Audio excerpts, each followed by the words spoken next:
ಎರಡನೇ ಮಗು ಯಾರು ಮಾಡ್ತಾರೋ ಅವರಿಗೆ 50,000 ರೂಪಾಯಿಯನ್ನ, ಆಯ್ತಾ? ಅದರರ್ಥ ಎರಡನೇ ಮಗು ಕಡ್ಡಾಯ. ಯಾರು ಮೂರನೇ ಮಗು ಮಾಡ್ತಾರೋ ಅವರಿಗೆ 1,00,000 ರೂಪಾಯಿಯನ್ನು ಕೊಡ್ತಾರೆ. ಸರ್ಕಾರ ಈ ಸವಲತ್ತುಗಳನ್ನು ಕೊಡ್ತಾ ಇದೆ. ನಾಳೆ ಚರ್ಚಿಗೆ ಹೋಗಲು ಯಾರ್ಯಾರು ಅವರ ಕುಟುಂಬದ ಹೆಸರುಗಳು ತೆಗೆಯಲಿ ಅಂತ ಏನಾದ್ರು ರಿಪೋರ್ಟ್ ಮಾಡಲಿಕ್ಕೆ ಬಂದ್ರೆ, ಚರ್ಚಿಗೆ ಹೋಗೋರ ಲಿಸ್ಟ್ ನಿಮ್ಮ ಹೆಸರು ಸರ್ಕಾರಕ್ಕೆ ಹೋದ್ರೆ STಯ ಸೌಲಭ್ಯಗಳು ಬಂದ್. ಮತ್ತೆ ನಮಗೆ ರೇಷನ್ ಸಿಗಲ್ಲ, ಯಾವುದೇ ತಿಂಗಳಿಗೆ ಸಿಗೋದು ಅಕ್ಕಿ ಸಿಗಲ್ಲ, ಬೇಳೆ ಸಿಗಲ್ಲ, ಯಾವುದು ಸಿಗಲ್ಲ, ಉದ್ಯೋಗ ಸಿಗಲ್ಲ. ಈಗ ನಿಮಗೆಲ್ಲ ಸಿಗ್ತಾ ಇದೆ. ಬುಡಕಟ್ಟು ಜನಾಂಗದವರು ನೀವು ಅನ್ನೋ ಕಾರಣಕ್ಕೋಸ್ಕರ ನಿಮ್ಮನ್ನು ಉತ್ತೇಜನ ಮಾಡಲಿಕ್ಕೋಸ್ಕರ ಸರ್ಕಾರ ಬೇರೆ ಬೇರೆ ಸವಲತ್ತುಗಳನ್ನು ಕೊಡ್ತಾ ಇದೆ. ಮನೆಗಳನ್ನು ಕಟ್ಟಿಕೊಡ್ತಾ ಇದೆ, ಟಾಯ್ಲೆಟ್ಗಳನ್ನು ಕಟ್ಟಿಕೊಡ್ತಾ ಇದೆ, ವಿದ್ಯಾಭ್ಯಾಸ ಎಲ್ಲ ಕೊಡ್ತಾ ಇದೆ. ಒಂದೇ ಒಂದು ಕಾರಣ, ನೀವು ಶೆಡ್ಯೂಲ್ಡ್ ಟ್ರೈಬ್ ಬುಡಕಟ್ಟು ಜನಾಂಗ ಚರ್ಚಿಗೆ ಹೋದ್ರೆ ಅದು ಬುಡಕಟ್ಟು ಜನಾಂಗ ಅಲ್ಲ, ಬಂದ್ ಮಾಡಿ ಅಂತ ಮುಂದಿನ ಕಡೆ ಬರುವುದು ಸರ್ಕಾರ. ಉದ್ಯೋಗಕ್ಕೆ ಹೋಗಬೇಕು, ಆಗ ಸವಲತ್ತು ಸಿಗಲ್ಲ. ಯಾಕಂದ್ರೆ ನೀವು ಎಷ್ಟೇ ಅಲ್ಲ. ಈಗ ನಿಮಗೆ ಗೊತ್ತಾಗುದಿಲ್ಲ. ತುಂಬಾ ಜನ ಬೇರೆ ಬೇರೆ ನಿಮಗೆ ಈಗ ಬೆಳೆದಂತ ಯುವಕರು ಹಿಂದೆ ತಂದೆ ತಾಯಿ ಕನ್ನೋಟ ಆಗಿರೋ ಕಾರಣ ಹುಡುಗರು ಇವತ್ತು ಬೆಳೆದು ದೊಡ್ಡವರಾಗಿದ್ದಾರೆ, ಉದ್ಯೋಗ ಸಿಗುವುದಿಲ್ಲ. ಯಾಕಂದ್ರೆ ಅವರು ಚರ್ಚಿಗೆ ಹೋಗ್ತಾ ಇದ್ದಾರೆ. ಚರ್ಚಿಗೆ ಹೋಗೋರು ಕ್ರೈಸ್ತರು ಎಷ್ಟಿಗಳ ಅಲ್ಲ. ಇದು ಸರ್ಕಾರದ ಲೆಕ್ಕಾಚಾರ. ಅದಕ್ಕೋಣ ನಮ್ದು ಶ್ರೇಷ್ಠ ಧರ್ಮ, ಸಾವಿರಾರು ವರ್ಷದ ಇತಿಹಾಸ ಇರುವ ಧರ್ಮ ಇದು. ವಿಶ್ವ ಹಿಂದೂ ಪರಿಷತ್ ಇಡೀ ದೇಶದಲ್ಲಿ ಪ್ರತಿ ವರ್ಷ ಯಾರು ಹೀಗೆ ಜಾತಿ ಬಿಟ್ಟು ಹೋಗಿದಾರೋ ಪ್ರತಿ ವರ್ಷ 3-4 ಲಕ್ಷ ಹಿಂದೂಗಳನ್ನ ವಾಪಸ್ ಹಿಂದೂ ಧರ್ಮಕ್ಕೆ ಕರ್ಕೊಂಡು ಬರ್ತಾ ಇದೆ. ಅಷ್ಟು ಮಾತ್ರ ಅಲ್ಲ, ದೇಶದ ಎಲ್ಲ ರಾಜ್ಯದ ಎಲ್ಲ ಜಿಲ್ಲೆಗಳಲ್ಲಿ, ತಾಲೂಕುಗಳಲ್ಲಿ ಈ ತರ ಮತಾಂತರ ಆಗುವಂತವರ ಮನೆಗಳಿಗೆ ಹೋಗಿ ಅದರಿಂದ ಏನು ತೊಂದರೆ ಆಗುತ್ತೆ, ಮತಾಂತರ ಆಗಬಾರದು ಅಂತ ಅವರಿಗೆ ಹೇಳಿಕೊಡೋ ಕೆಲಸ ಮಾಡ್ತಾ ಇದೆ. ಅಷ್ಟು ಮಾತ್ರ ಅಲ್ಲ, ಯಾರು ಹೋಗಿದ್ದಾರೆ 3 ವರ್ಷ 4 ವರ್ಷ 5 ವರ್ಷ ಹಿಂದೆ ಯಾರು ಹೋಗಿದ್ದಾರೆ ಅವರು ವಾಪಸ್ ಅವರ ಜಾತಿಗೆ ಬರಬೇಕಿರೋ ಜಾತಿಯ ಪ್ರಮುಖರು ಬಿಡುವುದಿಲ್ಲ. ನಿಮ್ಮ ಜಾತಿಯಿಂದ ಹೊರಗೆ ಹಾಕಿದ್ದೀವಿ, ನಾವು ಬರಬೇಕು ಬಿಡುವುದಿಲ್ಲ ಅಂತ ಹೇಳ್ತಾರೆ. ಅಂತ ಸಂದರ್ಭದಲ್ಲಿ ಆ ಯಜಮಾನರು ಹೋಗಿ ಭೇಟಿ ಮಾಡಿ ಅರ್ಥ ಮಾಡಿಸಿ ಅವರನ್ನು ವಾಪಸ್ ಜಾತಿಗೆ ಸೇರಿಸುವ ಕೆಲಸವನ್ನ ವಿಶ್ವ ಹಿಂದೂ ಪರಿಷತ್ ಮಾಡ್ತಾ ಇದೆ.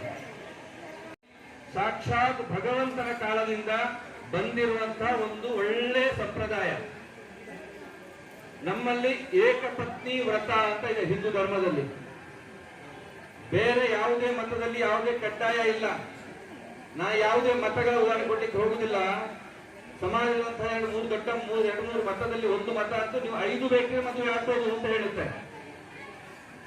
ಒಂದು ವ್ಯಕ್ತಿ 5 ವ್ಯಕ್ತಿಗಳಿಗೆ ಮದುವೆ ಆಗುವುದು ನಮ್ಮ ಪದ್ಧತಿ ಅಲ್ಲ. ನಮ್ಮ ಧರ್ಮದಲ್ಲಿ ಏಕಪತ್ನಿ ವ್ರತ, ಜೀವನ ಪರ್ಯಂತ ಒಂದೇ ವ್ಯಕ್ತಿಗೆ ಮದುವೆ ಆಗುದು, ಜೀವನ ಒಂದೇ ಜೊತೆಗೆ ವಿರಸದಿಂದ ಏನೂ ಇಲ್ಲದೆ ಸಮರಸತೆಯಿಂದ ಬದುಕುವಂಥದ್ದು ನಮ್ಮ ಧರ್ಮದ ಹೇಳಿಕೊಟ್ಟಿರುವಂತಹ ಪದ್ಧತಿ. ಇವತ್ತು ನಮ್ಮೆಲ್ಲರ ಸಹಕಾರದಿಂದ, ಬೇರೆ ಬೇರೆ ಸಂಸ್ಥೆಗಳ ಸಹಕಾರದಿಂದ ನಾವೆಲ್ಲರೂ ಇವತ್ತು ಒಂದು ಒಳ್ಳೆಯ ಸಂವಿಧಾನದಲ್ಲಿ ಸತಿಪತಿಗಳಾಗಿದ್ದೀವಿ.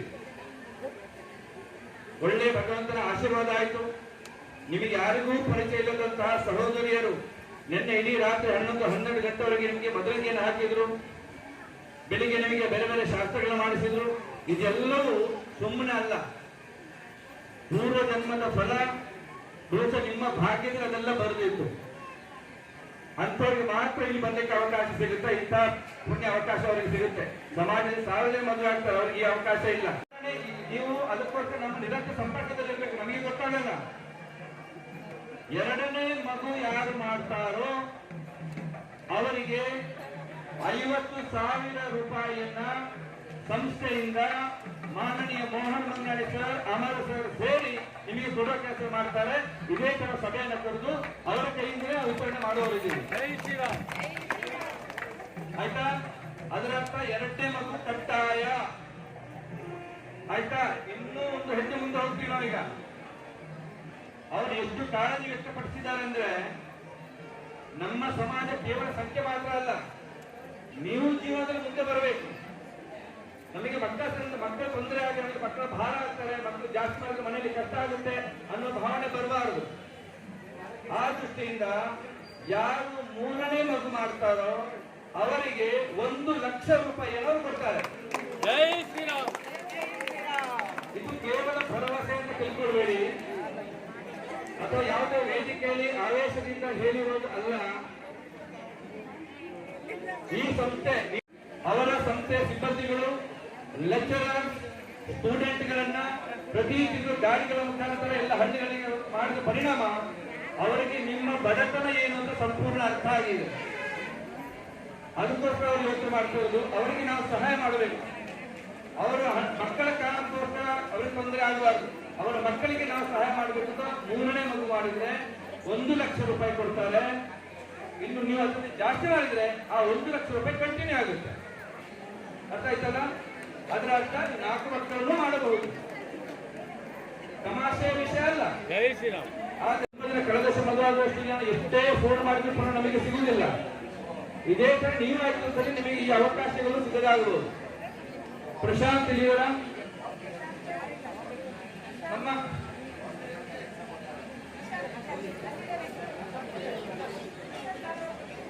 ನೋಡಿ, ಇದಕ್ಕಿಂತ ಇನ್ನೇನು ಹೇಳ್ಬೋದು ನೋಡಿ. 1ನೇ 2ನೇ 3ನೇ ಏನದು ಹಾಸ್ಪಿಟಲ್ ವೆಚ್ಚ ಬರುತ್ತೆ ಅಂತ ಹೇಳಿದ್ರೆ ಆಯ್ತಲ್ಲ, ಆ ವ್ಯವಸ್ಥೆಯನ್ನು ಸಂಸ್ಥೆಯಿಂದ ಆಗುತ್ತೆ.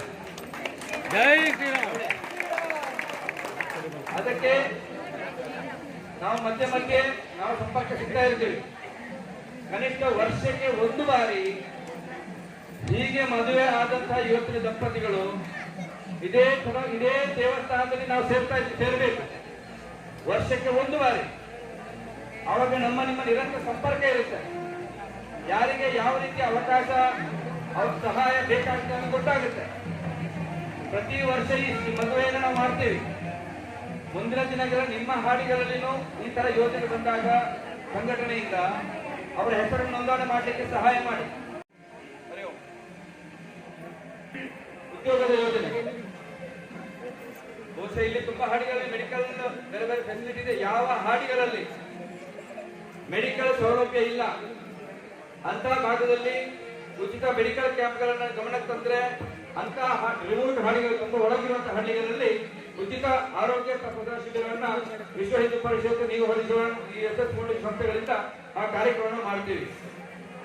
ವಿದ್ಯಾಭ್ಯಾಸ, ಹುಡುಗಿ ಕಾಲೇಜಿಗೆ ಹೋಗ್ಲಿಕ್ಕೆ ನಮ್ಮ ಹತ್ರ ಹಣ ಇಲ್ಲ,